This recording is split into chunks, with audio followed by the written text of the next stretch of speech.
Vous informer qu'un devoir, mesdames, messieurs, bienvenue à ce 13h30. Les détails. Le Conseil de sécurité de l'ONU a prolongé jeudi 13 novembre 2025 d'un an le mandat des casques bleus en République centrafricaine. Le Conseil a toutefois évoqué une possible réduction de la mission à l'issue du processus électoral en 2026.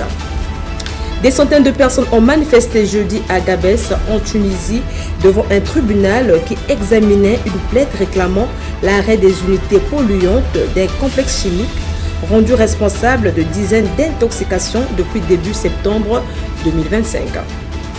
Les États-Unis ont annoncé jeudi avoir lancé l'opération militaire contre le narcotrafic en Amérique latine après un renforcement de la présence navale du pays dans les eaux latino-américaines. Vendredi 14 novembre 2025, au matin, une vaste attaque de missiles et drones russes sur la capitale ukrainienne a fait au moins 4 morts et 18 blessés selon les services d'urgence.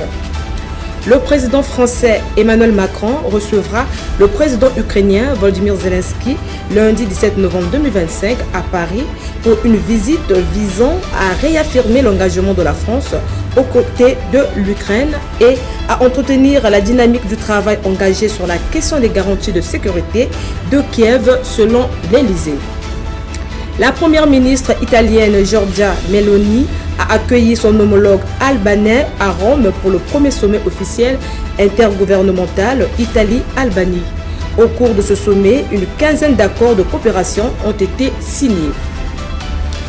Enfin, le chemin vers le mondial 2026 se poursuit pour la RDC et le Nigeria.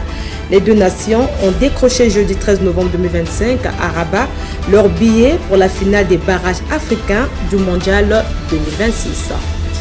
C'est la fin de ce 13h30. Merci de l'avoir suivi. Mesdames, Messieurs, on se redonne rendez-vous le soir. À bientôt.